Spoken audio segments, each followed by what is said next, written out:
together as a city and as a region, nothing can stop Los Angeles. We step up to challenges and we address them.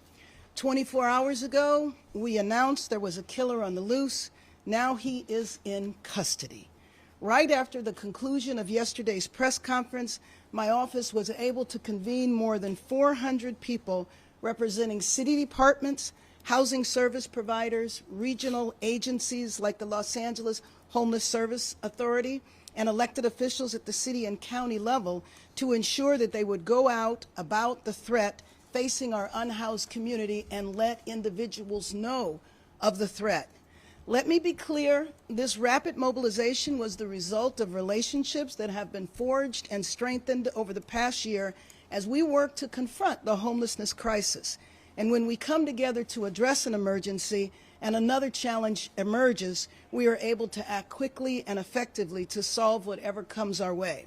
The city moved immediately to get the word out to our unhoused neighbors in housing networks and worked to ensure that our centers stayed open. Metro leadership also worked with us to ensure that Metro homelessness teams got the word out to unhoused Angelenos on Metro trains as well as buses about what was going on and ways to stay safe. We were in touch with service providers throughout the city to reach their clients and to get the message to them. And we called on all Angelenos to help us, and we continue to do this because many people, thousands of people who are unhoused, have friends and relatives who are housed, who might be watching this broadcast right now, and they are in contact with them periodically, and we want them to communicate to them. And now we stand here today, and I can tell you that together we did this. The individual responsible for these horrific crimes was found, caught, and will now be held accountable. I again want to thank the LAPD and our law enforcement officials for their vigilance. On behalf of a grateful city, we thank you. Let me now introduce District Attorney George Gascon. Thank you, Madam Mayor. I want to begin by thanking the Mayor for her incredible leadership in this area. As Chief Moore indicated, it was bringing the city together that not only created an avenue for people to feel protected, but it provided us with an avenue to make sure that very vulnerable communities in our county and our city were going to have an opportunity to have a safe shelter for the night. I want to thank Chief Moore, who called me immediately as soon as he realized that there appeared to be a series of killings that were perhaps committed at the time by the same person, and my team, who immediately came up and connected with the LAPD in order to make sure that this individual will be held accountable, and the Sheriff Department, all the work that they did with the early apprehension in Beverly Hills, and then our partners in the federal government who came in and put all the resources together in order to take us to what we are today. This case is an illustration of when the entire government family comes together, we can get things done, and it is for the betterment of our community.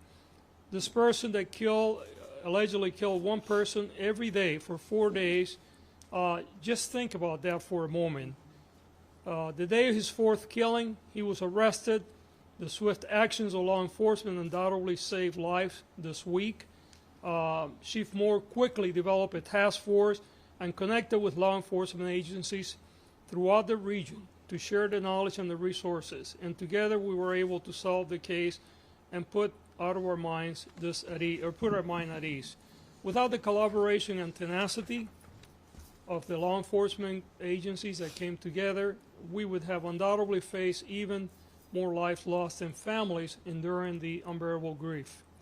On Monday, once the case is fully presented to our Major Crimes Division, and they will engage in a thorough analysis of the case. As I mentioned earlier, they have been working with the investigators since very early, so we have a very good understanding not only of the case but the evidence available. This case also will be submitted to our ACE Committee for consideration of filing of special circumstances of the multiple murders and the murder in the course of a robbery. As we approach the holiday seasons, let us take a moment to reflect on the fragility of life and the impact a single individual has had on 4 families who will not have an opportunity to celebrate with their loved ones. Thank you so much, and I look forward to any questions that anyone may have. And now, sure. Thank you, and thank you all for being here to cover this very important story. So as I begin, what I want to do is just quickly summarize, because last Thursday at the Sheriff's Department, we had a presser that talked to the arrest of the individual that we're talking about today, that unfortunately committed the murders here in our city of Los Angeles. Mr. Nicholas Sambolin was a 42-year-old resident of San Dimas, and he was the victim of a robbery, and unfortunately, he was also murdered. Within 24 hours of that robbery murder occurring, after some very extensive and just outstanding detective work by the members of the Los Angeles County Sheriff's Department, through a combination of interviews, videos, and other investigative techniques, they were able to identify a vehicle that they believed was used in this murder. Within hours, they placed the vehicle license plate number in a law enforcement system, and hours after that, members of the Beverly Hills Police Department were able to do a traffic stop and detain the suspect that we're talking about. Sheriff's investigators, homicide investigators, responded to Beverly Hills, and that was on Wednesday night. And by Thursday morning, very early Thursday morning, they placed Jared Joseph Powell under arrest for murder and robbery. At that time on Thursday, I told you that a firearm had been recovered in the vehicle that the Beverly Hills Department recovered. That's the weapon that Chief Moore talked about a little bit ago, as he described kind of a play-by-play of what's happened during this case. And as I summarize, just a couple of things, and it's been stated here before or already. The teamwork here was amazing. The communication, the coordination. Again, we're really proud of all the work that's been done here by multiple agencies. But as I represent the Sheriff's Department, the response and the relentless investigation that led to the video and everything else to get this individual off the street, and then their expertise to put it into what is basically an automatic license plate reader system. And we know there's controversy out there about the usage of this system. But let me tell our community something. If we did not enter that plate into this system, this individual that we believe is responsible for at least 4 murders may have been out there and reoffended. And he was victimizing, as was said, some of our most vulnerable community members. That didn't include the murder in San Dimas, who was, by the way, one of our county employees that we're just absolutely heartbroken over. So the chief of Beverly Hills can talk about the technology that's used there. All of us in law enforcement look at what they're doing there and see it as a model if we want to reduce crime and prevent things and tragedies like this that have occurred. The last thing before I give up the microphone to the next speaker is I do have a flyer that will be provided to all of you. And this is a bulletin that the LA County Sheriff's Department has already put out to other law enforcement agencies. Because as we stand up here and we talk about the fact that this individual has been arrested and he's sitting in jail, which is a good thing, we want to make sure that anybody who may have been a victim of this individual, that they come forward and notify your own police department, whether it's Los Angeles Police Department, any of our partner agencies, or members of the Los Angeles County Sheriff's Department. We want to hear from you, and this is why we're not putting out more details. Please understand that as the DA sits up here and he's going to get this case, as prosecutors will get this case on Monday, the next objective is to put this guy away at minimum forever, because he doesn't deserve to be out on the street.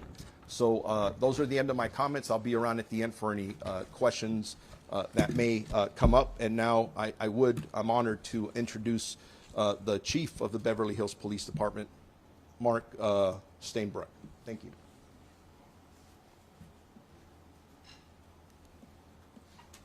Thank you. Good afternoon. So I just want to reemphasize what's been said about partnerships. I think the regional partnerships between our local, state, and federal partners is outstanding in this county and in this region, and no one can do it by themselves. So it's been huge when crime crosses borders. As you probably know, in Beverly Hills, we have a real-time watch center. We fly a drone every day.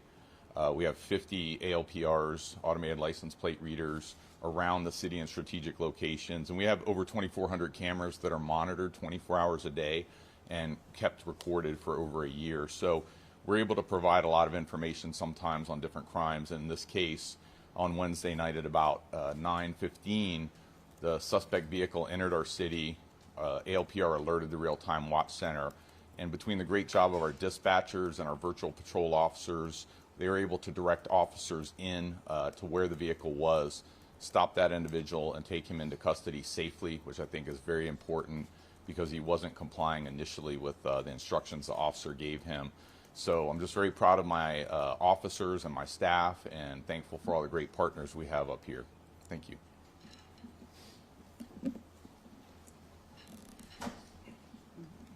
Buenas tardes, me llamo Frank Carrillo, soy detective con el Departamento de Policía de Los Ángeles.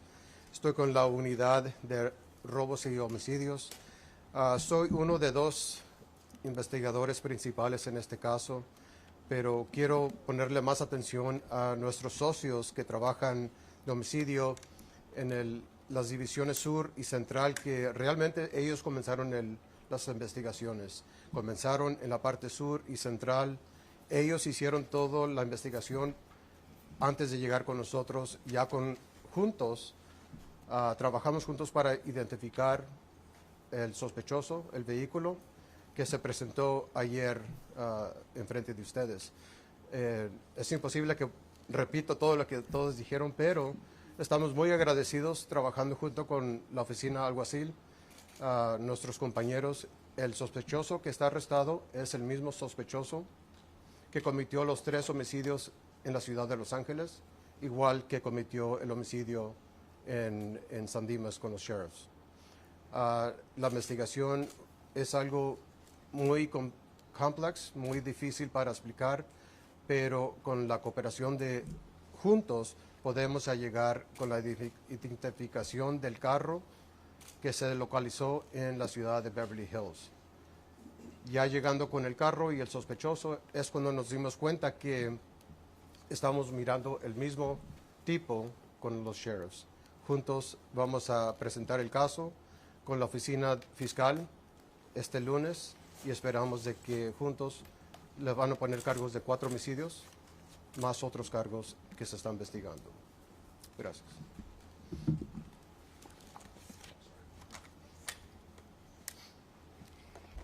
Muy buenas tardes, me llamo Lourdes Castro Ramírez y soy la jefa de vivienda y servicios de personas que enfrentan la falta de vivienda. Trabajo para la alcaldesa Karen Bass y como ha dicho la alcaldesa, la ciudad y la región se movilizó para encontrar al responsable, para arrestarlo y para hacerlo responsable.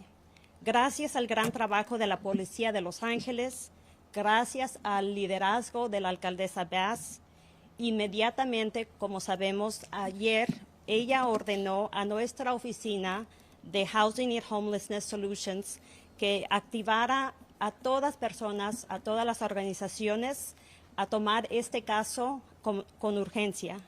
Estuvimos en contacto con proveedores, con organizaciones que brindan servicios a personas desamparadas y toda la ciudad se movilizó. Gracias a ellos también nos comunicamos con los clientes, con las personas que necesitan servicios. Hicimos una llamada a todos los residentes de Los Ángeles para que nos ayudaran aquellos que tienen amigos, aquellos que tienen familiares, aquellos que enfrentan la falta de vivienda y escucharon nuestra llamada. Y ahora estamos aquí presentes, como dijo la alcaldesa. Puedo decirles, como dijo ella, que juntos hemos logrado lo que estamos presentando hoy. La persona responsable de estos horribles crímenes fue encontrado, capturado y ahora deberá de rendir sus cuentas. Nuevamente queremos agradecer al Departamento de Policía de Los Ángeles y a nuestros funcionarios, a nuestros colaboradores que se han encargado y que han tomado este cargo con urgencia, que también se ordenó públicamente que todos estuviéramos haciendo nuestro esfuerzo por encontrar a esta persona. En nombre de la alcaldesa, en nombre de la ciudad de Los Ángeles, muchísimas gracias. Les decimos gracias por ser parte de este esfuerzo. Buenas tardes a todos. Primero que nada quiero darle las gracias a la alcaldesa Bass por el liderazgo que ha puesto para poder traer a todas estas organizaciones juntos y estar donde estamos hoy. También le quiero dar las gracias al jefe de policía Moore, que desde el principio, enseguida que se dio cuenta de que parecía que teníamos una serie de asesinatos, en ese momento eran 3 asesinatos de personas desamparadas, me llamó personalmente y nosotros inmediatamente pusimos un equipo de abogados con mucha experiencia en esta área para trabajar con los detectives de la ciudad de Los Ángeles. Le quiero dar las gracias también al alguacil Luna, que su equipo había efectuado un arresto de otra persona que era un miembro de nuestra familia del condado que había sido asesinado anteriormente, y también a nuestros compañeros en el gobierno federal, tanto la oficina del Procurador General de Central, el señor Martín Estrada, pero también nuestros compañeros del Buró Federal de Investigaciones. Y le quiero dar las gracias a mi equipo porque han estado trabajando básicamente sin dormir con los detectives para preparar este caso. Este es un caso donde tenemos un individuo que básicamente empezó a asesinar y 4 días seguidos hizo un asesinato diariamente, y no nos queda ninguna duda que si no hubiera sido por el trabajo de la policía y del alguacil y la policía de Beverly Hills, todavía este individuo pudiera estar afuera cometiendo más asesinatos. Nosotros hemos estado familiarizándonos con el caso desde el principio. Ya conocíamos el caso que tenía la oficina del alguacil porque había sido presentado anteriormente parte de eso, y estamos preparados el lunes para revisar este caso, y nuestro objetivo es que este individuo no solamente pague las consecuencias de sus actos, pero francamente de que nunca pueda tener libertad. Muchas gracias a todos. Okay, we'll take a few questions if you'd like. Sure. See if, Good afternoon. Can you talk a little bit again about where the connection came? What happened exactly between the arrest, detention, and the connection to the 3? so I'll speak solely to our investigation and the beginning investigation by South Bureau Homicide and Central Bureau Homicide. As those investigators worked, they realized that there was connectivity. The 2 homicides that occurred in Central Bureau, one on Monday morning and one on Wednesday morning, they recognized lone individuals asleep in a relative area that's not frequently populated by homeless individuals, approached, shot a single time, and casings that ballistically interested us as far as similarities. With that, realizing quickly South Bureau had a case very similar in its makeup and the day before. And so they brought that information to the department's attention through our leadership, and upon being briefed by this on Thursday morning, it was a matter of assembling a task force under the leadership of Robbery Homicide and Chief Pitcher as our chief of detectives, and then gaggling together resources from both our forensic services, our technical services, and then our federal partners as well as our local agencies to begin the work of identifying the person responsible. Fortunately, through their investigative actions, they were able to identify the vehicle that was at all 3 locations. I'll not go into the details of how they did that, but but that they were able to identify that vehicle as being present at all 3. As we said yesterday, we released images, rudimentary images, but nonetheless, at that point, we had not identified that vehicle. But through their investigation and hours that flowed from that, they were eventually able to identify this 2024 BMW M440. And upon doing that, also began efforts to locate that and learned that it was in the sheriff's custody for the San Dimas homicide. That's when the connection, now Sheriff Luna and myself had already spoken. We had already done our outreach for any similar events that may have connectivity, but our detectives worked with the sheriff's detectives quickly to discover that Chief Sainbrook's folks had made that arrest on Wednesday night, that there was a weapon inside there, and then that began the work of, was that the same weapon that we had tied the 3 murders ballistically as having been connected. So with that, that has happened over the last essentially 16 hours through the work overnight into the morning to scientifically tie microscopic examination of the casings and that weapon to being the murder weapon for all 4 homicides. So that's essentially the path to this point. I want to again thank the men and women of our science investigation division. They worked through the evening into the morning hours. They have a quality assurance that their work was blind tested, and it was through a systematic documentation and authenticated that it was in fact the murder weapon and has met that standard needed for us to make such a conclusion. So the car really brought it all together. Car was one of the elements that brought it together. But I really think what brought it together was the use of the aggressive work of the homicide detectives within the sheriff's department. They recognized the tools that they had at their disposal, and they pursued the use of those tools to follow the path of where this victim in San Dimas had come from. And in recognizing today that there were surveillance and cameras and so forth in place, they're able to capitalize on that to identify that vehicle. And then, again, the safety net of what technology can provide us today for safer communities is critical. Had they not had those access to those tools, this individual, I am convinced, would still be moving about the city and the region and killing individuals, innocent individuals, helpless individuals. And so it can't be stated more strongly that while we recognize that there are civil liberties and freedom of, and the right to have privacy, society also needs to protect itself from individuals who would prey upon others.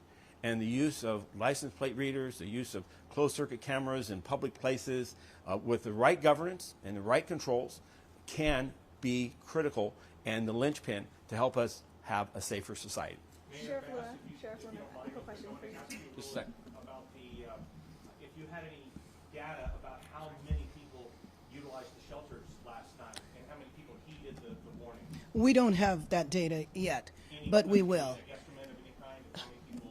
No, we don't have that data now. I'm not sure if our chief of homelessness knows. No, we don't know that data.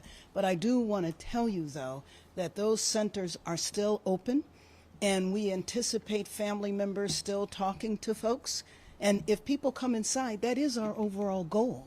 And so for those people that come inside, they will be housed. So we can give a full report on Monday, but we don't have the data right now. Sheriff Luna, Jacqueline Lee with ABC News.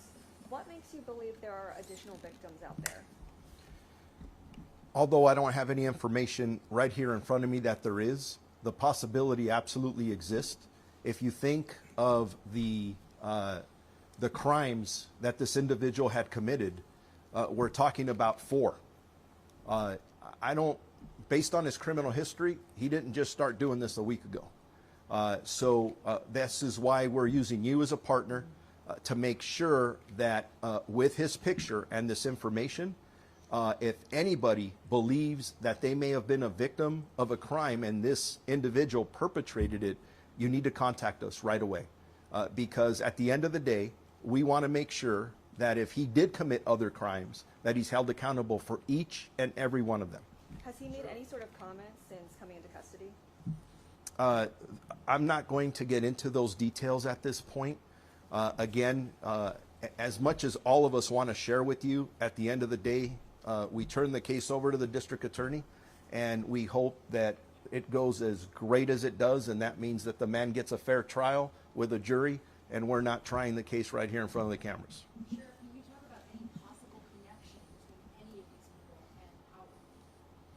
and how? I can just, in regards to the murder robbery that occurred in our jurisdiction, our detectives, with the investigation at this point, don't believe there's any connection between this suspect and the victim that he murdered in the city of San Dimas. Chief, is there any concern?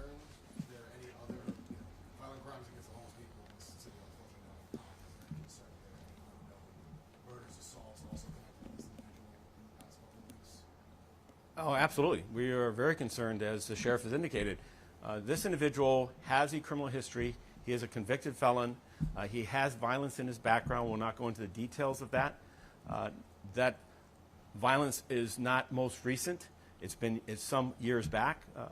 But how does a man go out and brutally and ruthlessly shoot and kill a homeless individual who is sleeping on a couch in South Los Angeles? How does the following day he go out and brutally shoot and kill? I watched the video yesterday. It was chilling, and I've been in this work for 4+ decades. The cold-blooded manner in which he walks up and shoots this individual without any hesitation, no interactions, and then leave that location. And we now know to follow home an individual, a father of 2, who's simply charging his car, and to follow that individual home has been related and shoot and brutally murder that individual over a robbery senselessly, and at the same time, less than 24 hours later, commits his 3rd murder in the city of Los Angeles. So did this person start Sunday morning, and this is the limit? It begs the question, and we're asking the public to recognize, and this will be something that we'll work with our federal partners as well, to see what his movements are, what his life patterns are, how did he exist, and where did he exist, and is there a path of destruction behind him that we have not yet determined. We do know this. He's in our custody. He's in the Sheriff's Department's custody. It's now upon the District Attorney and the U.S. Attorney as they work together to determine what is the best course of action to ensure that he is not back in our streets ever again. Can you elaborate on his criminal history? I've just did. Well, No, I'm going to limit it to that. I know you said you don't have a motive, but the homeless victim's also robbed. No, we have no indication that there is any interaction other than just the use of a firearm to shoot and kill these individuals with absolutely, at least the murder that I saw, again, this individual, this poor individual had just pushed a shopping cart to that location, had literally sat down and leaned against the wall and was apparently sleeping when this man walks up, shoots him immediately, and turns around and walks away.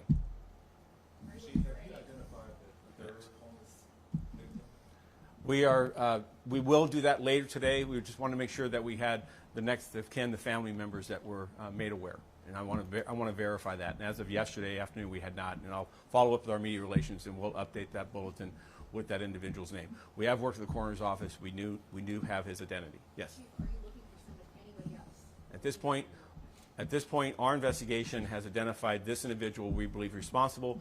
But again, we are hours into this investigation in regards to once we've discovered his involvement, and I do not want to limit where this investigation takes us. And should we find other individuals that are involved or somehow conspired and engaged themselves in this activity, we will aggressively pursue them just as we have this individual. Do you have more details on the weapon that was recovered? Was it registered to him? Did he obtain it legally? Do you have any of that information? We do not believe that the firearm that's in custody, well, first of all, he is a convicted felon, so our first impression is that he would be a prohibited possessor. And as to the manner in which he acquired that weapon, it is not a ghost gun. It is a serialized weapon, but we'll let the investigation continue to work as to how he obtained that weapon and whether it was lawfully obtained. Certainly from the source, but he certainly, by being a convicted felon, should not have had it in his possession. What specific gun was it? I'm sorry? What kind of gun was it? What specific? Firearm. We're not going into the details of it. As a reminder, we still do not know the extent of his involvement in other crimes. So there are aspects of investigations that we'll not share with the public because we don't want to compromise any of those other investigations. So allow us to have that information. It will become part of the public record once the district attorney's office and should the U.S. attorney's office pursue charges, all that becomes part of the record. But right now, our investigators need some space. And portions that are key elements of this investigation that we not discuss publicly at this moment. But give us some time. We're not trying to shield this from you, other than we're trying to not compromise our investigative efforts. Chief, you just said it based on your 40-plus years of experience. Unless he actually comes out and tells you why he did what he did, can you connect the dots on a motive? What drives someone to do something like this? He targets a father who is, just going home, and then he targets 3 homeless individuals. Can you kind of write this in your mind? I can't write it. I can't write murder in my mind in any instance, though we recognize there's family violence and jealousies and none at all. I mean, you recognize the identity of these 3 victims that in the city of Los Angeles. They were male, but they were varying ages from 37 to 62. They were male. They were Hispanic and black. And then to cross that with a follow-home robbery and murder with a man in a 2024 BMW who's lived in a home or in a residence here in Los Angeles that the Sheriff's Department has already conducted their investigation of. That is, it is a striking set of circumstances that is puzzling, and we are committed to understanding more about it in the days and weeks ahead to come to terms with it. Mayor Bass. Thank you all for coming.